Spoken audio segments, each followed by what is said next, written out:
E o ponto culminante da noite, neste momento, eu concedo a palavra ao Dr. Washington Silvio Sajenko Fonseca, que discorrerá sobre o tema a ortotanásia e seus aspectos legais, com vista à bioética. Boa noite a todos.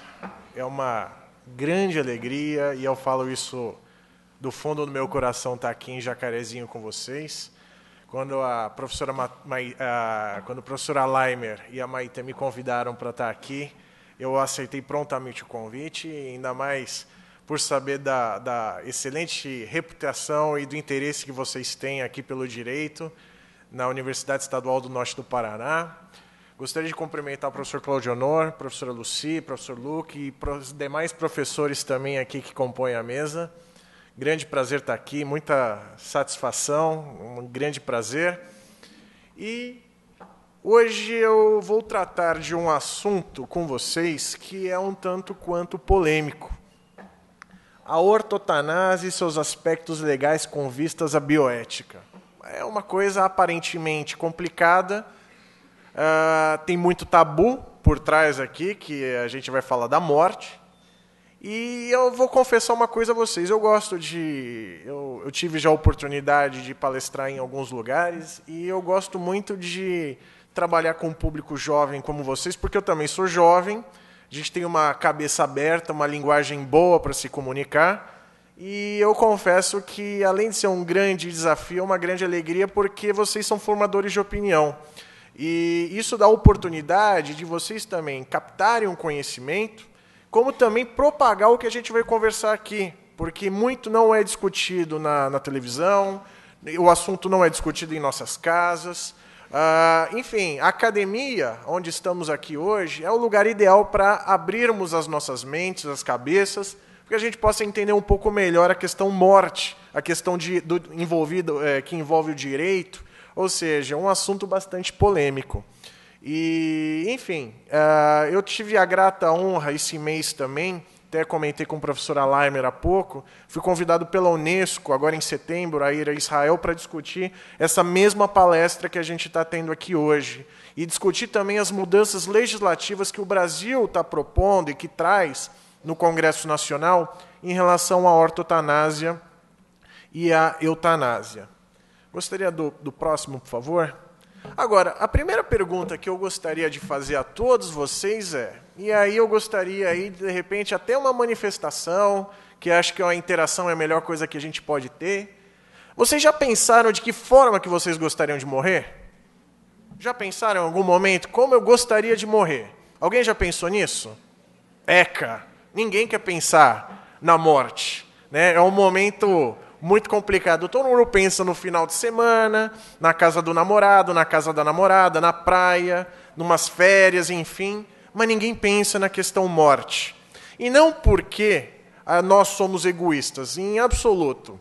A questão a gente sempre vai deixar para depois. Isso não só aqui no Brasil, mas em qualquer situação na humanidade, porque é um assunto que, obviamente, acarreta uma série de desconfortos e que ninguém quer pensar. É muito dolorido pensar na morte, mas a morte ela tem que ser pensada. A morte tem que ser trabalhada. E a gente tem que entender de forma clara e, obviamente, da melhor forma possível, se não a mais precisa possível, como é que a gente tem que trabalhar com a morte. Como é que o direito vai trabalhar a morte. E eu falo para vocês uma coisa. Não é só o direito penal que vem a tutelar sobre a morte, não. O direito civil também vem a tutelar. Só que, é óbvio, com o passar do tempo e com a evolução da sociedade, a gente observa o quê? Que houve a necessidade da bioética interferir nos nossos relacionamentos sociais, a fim de justamente tratar do assunto, regulamentar condutas e, consequentemente, dar algum norte, algum balizamento para algumas condutas que o ser humano acaba por trabalhar e ter no seu dia a dia. O próximo, por favor. Muito bem. Ortotanásia e eutanásia. Todo mundo acha que isso pode ser um palavrão. Mas eu falo para vocês que não é um palavrão, não. Por quê? Porque, apesar de ser um tabu, temos que sim trabalhar. E o que significa a eutanásia e a ortotanásia? A eutanásia é o encurtamento da vida para pacientes terminais, ou seja, pacientes que não têm mais qualquer perspectiva de cura ou de melhora, no caso, por exemplo, de um câncer ou de alguma outra doença que venha afetar, por exemplo, os ossos, uma série de coisas, e o paciente, a pessoa decide pôr fim na sua vida. Não aguento mais sofrer.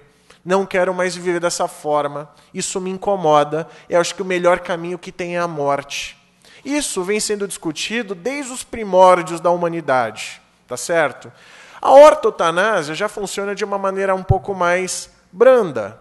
Ela é a morte no seu tempo certo. E o que significa a ortotanásia? O que ela busca, a ortotanásia? A ortotanásia busca dar o tratamento tranquilo, um tratamento sereno, onde se pode amenizar a dor do paciente e esse paciente seguir o curso natural da vida.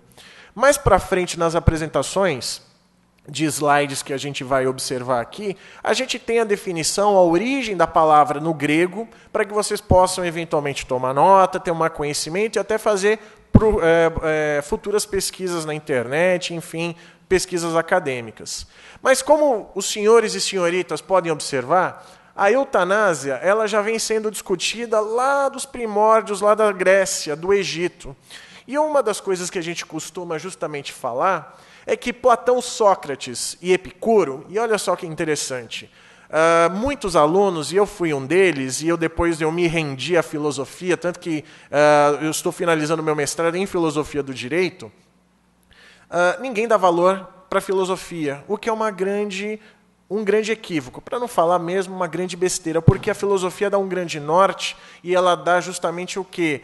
As opções de entendermos melhor o que acontece em nossa sociedade. Então, para vocês terem uma ideia, o que acontece? Platão, Sócrates e Epicuro, que eram filósofos gregos, vocês sabem muito bem disso, eles tinham uma posição favorável frente ao suicídio em casos de doenças dolorosas. Vocês que já estudaram filosofia, enfim, sabe que existia até a possibilidade de ter cicuta, uma espécie de um veneno nas ruas, nas cidades-estado, aonde, em determinadas situações, você, cansado ou querendo se atentar ao seu fim da vida, você lá pegava sua cicuta, colocava lá para dentro do organismo e esperava o fim chegar. Só que, em contrapartida, outros filósofos, como Aristóteles, Pitágoras, Hipócrates, eles eram contra o suicídio. Ou seja, já havia uma discussão, e Hipócrates, para vocês terem uma ideia, é considerado o pai da medicina. E, para vocês terem uma ideia também, o que acontecia? Nas cidades-estado haviam justamente discussões acerca de se era válido promover o suicídio, se não era válido promover o suicídio, da sequência, enfim, discussões como nós imaginamos aí e observamos na leitura dos nossos livros as diversas discussões que haviam em sociedade. Para vocês terem uma ideia também, eu vou assumir o microfone que eu vou ficar mais à vontade circulando para lá e para cá. A gente observa aqui que até Cleópatra, no Egito, para vocês terem uma ideia, criou uma academia, um centro de estudos, para poder ser observado qual era a melhor forma ou a menos dolorosa forma para o tratamento de doenças ou então situações de fim de vida que pudessem dar conforto para a sociedade como um todo. E ela também, todo mundo sabe do histórico da Cleópatra, que ela acabou por se suicidar. Então, desde os primórdios no Egito, a gente observa discussões e estudos de formas menos dolorosas para morrer. Próximo, por favor. Na Idade Moderna e Contemporânea, eu já vou dar um salto para também a gente sair um pouco dessa questão histórica, que eu sei que vocês querem saber, é a questão do direito. Só que sem o direito, sem a parte histórica, a gente não consegue, obviamente, entender o direito. E eu gostaria que vocês pudessem justamente visualizar essa evolução da discussão para que a gente chegue aqui nos dias de hoje. Eu sei que é um espaço muito curto de tempo, mas que para que possamos justamente entender como é que a coisa aconteceu ao longo dos anos e como é que os conceitos acabaram por se tornar o quê? Deturpados em relação à eutanásia e da ortotanásia. Então, Martinho Lutero, Thomas More, David Hume, Marx, Schopenhauer, e cada qual também desses filósofos no seu respectivo tempo, discutiam a questão da morte. E muito se observa propriamente a morte através da filosofia. E é muito curioso também que quem tem acesso e quem estuda bastante a questão da filosofia do direito, a psiquiatria e não só a questão da psicologia também, busca muito o conhecimento e suas origens na filosofia. Se quem for analisar, porventura, Freud, por exemplo, vai conseguir observar em seus aspectos técnicos de desenvolvimento de estudos, etc., suas raízes na filosofia grega. E a gente está falando do quê? Do pai da psicanálise. Na Prússia, atual Alemanha, a eutanásia era tratada como assunto de saúde pública. Se o Estado não detém capacidade de cuidar de pacientes, o que se fazer com eles? Ora, muito simples, vamos matá-los, né? Vamos aí acabar com a vida de todo mundo que está resolvido o problema do Estado. Menos dinheiro, menos trabalho e, obviamente, a questão de saúde pública era o quê? Eliminar o problema. Coisa que a gente sabe muito bem que não é a saída. Na Inglaterra, a gente também teve um projeto de lei que foi rejeitado pela Câmara dos Lordes e que também foi trabalhado na Holanda. E, posteriormente, a gente vai observar que na Holanda, Suíça, alguns países europeus, o assunto eutanásia é muito trabalhado. Vocês puderam já, obviamente, acho que há um mês atrás, possivelmente, ver uma matéria na revista Época que justamente discutia o direito de morrer. Tirar o plug da tomada. Até quando a gente tem direito de ficar vivo? Ou decidir sobre a nossa vida, que é o que a gente vai discutir hoje à noite aqui também. Agora, compre também dar uma refrescada, e isso é muito importante na nossa memória, sobre a Segunda Guerra Mundial. E por que isso? Porque na Segunda Guerra Mundial havia o projeto Action T4, um projeto nazista, que falava que a eutanásia deveria ser praticada não com fins de compaixão. Porque se a gente para pensar na eutanásia, as pessoas pensam, é um homicídio misericordioso, é uma situação de compaixão onde eu retiro o sofrimento do doente e que, consequentemente, esse doente vai, se eu auxiliá-lo, botar uma pedra, um ponto final, para que essa pessoa não sofra mais. Essa que é a ideia inicial da eutanásia. Só que eu falo para vocês o seguinte: Hitler teve uma ideia de utilizar a eutanásia como elemento de purificação de raças, o que dispensa qualquer tipo de comentário, porque todos nós sabemos muito bem qual era o objetivo e que, obviamente, nada estava atrelado à questão da medicina. O Uruguai, em 1934, implementou em seu Código Penal a possibilidade do homicídio misericordioso, válido ainda hoje. E daqui a pouco a gente também vai falar um pouco mais sobre a questão dos países na América do Sul que tratam sobre o tema. A Suíça, muito falada nessa questão da eutanásia, em 1941, proibiu a eutanásia lá no estado deles, lá na Suíça. E por quê? Tanto se debate, porque tanto se discorre que a Suíça permite a prática da eutanásia. Se vocês buscarem no Google, o que vocês vão ver? Na Suíça, o fulano de tal teve a eutanásia praticada e morreu na clínica Dignitas, que é uma das clínicas da Suíça, uma das duas, que existe a clínica Dignitas e a clínica Exit, né, saída. Dignitas, em latim, significa dignidade, aonde se pratica a eutanásia. Só que tem um detalhe. Vocês podem observar, na época, por exemplo, é só buscar na internet, que a Suíça, na realidade, possui uma brecha na sua legislação e permite o quê? Permite que haja necessariamente o quê? O suicídio assistido. Ora, sim, como assim suicídio assistido? É isso mesmo, eu vou ajudar alguém a se matar. Eu vou ajudar esse alguém a praticar o suicídio. Como é que eu vou fazer isso? Pelas minhas mãos? De jeito nenhum.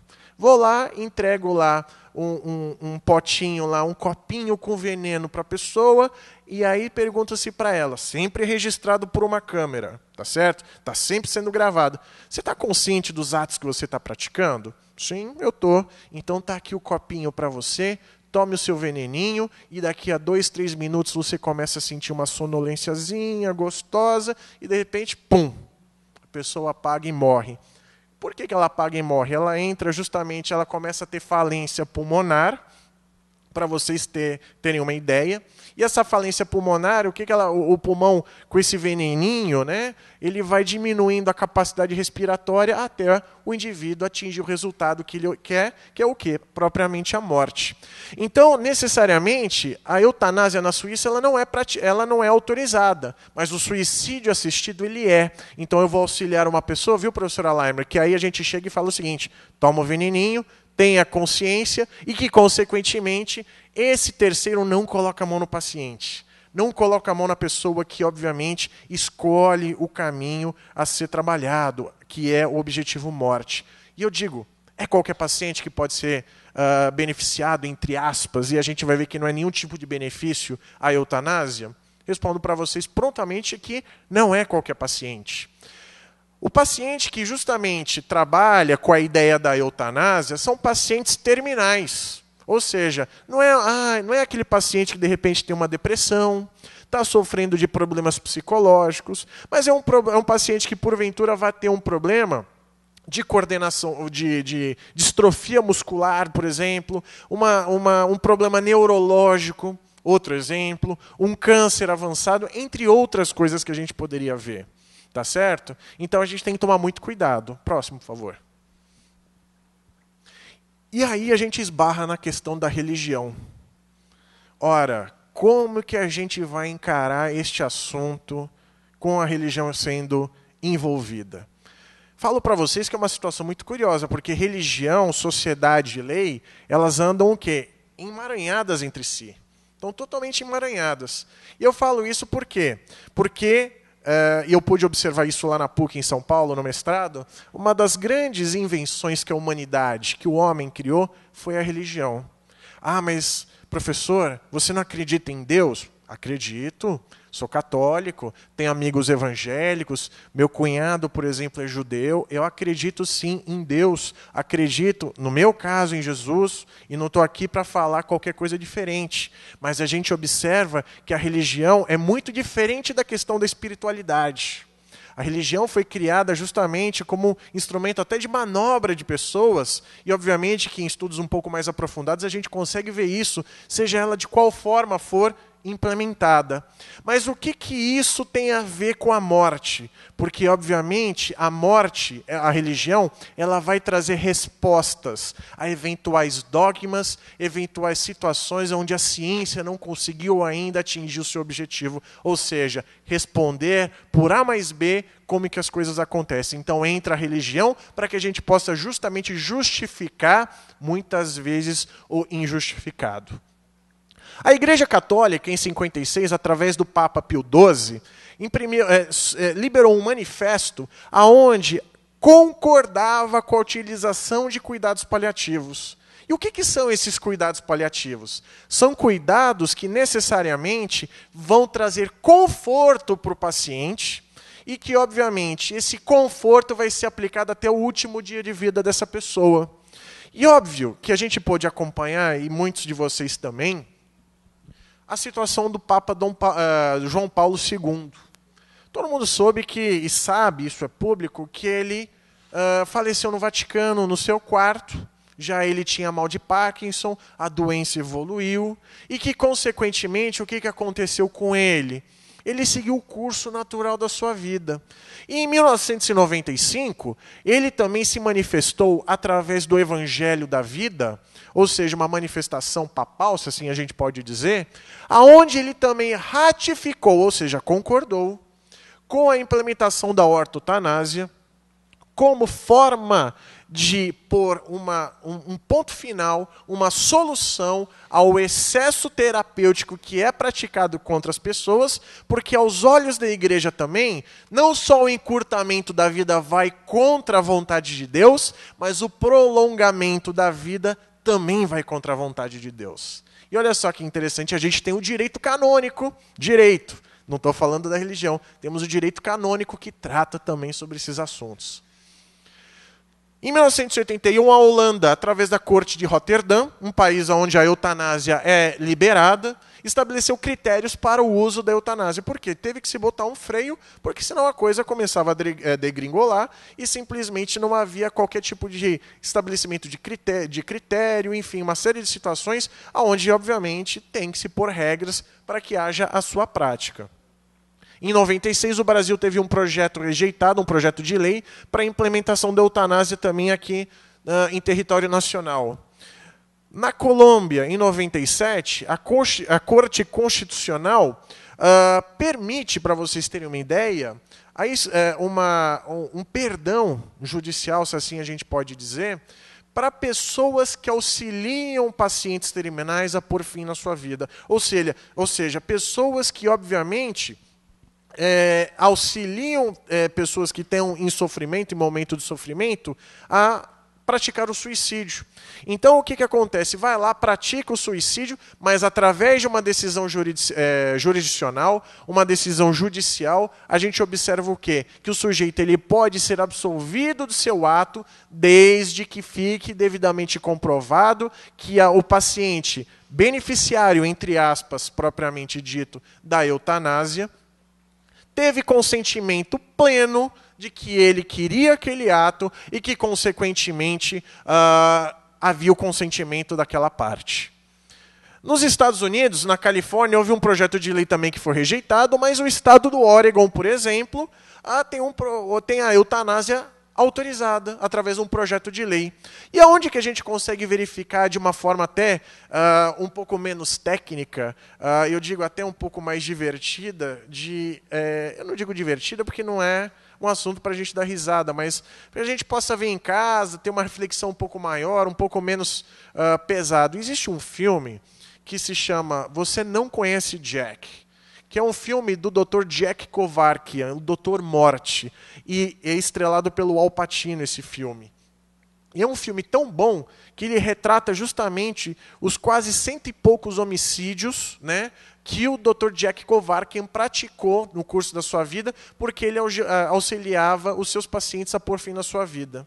Ele tinha lá uma maquininha, para vocês terem uma ideia, e essa maquininha ele explicava para o paciente como ele queria, que deveria ser trabalhado, puxava-se a cordinha, tem certeza que você quer isso? Ok. Puxa-se a cordinha e a partir daí o que vai acontecer? A máquina libera um veneno que era posto no braço da pessoa através de uma agulha e a pessoa atingia o resultado morte. Você Não Conhece Jack, é um filme muito interessante que eu aconselho que vocês possam dar uma olhada aí depois na internet.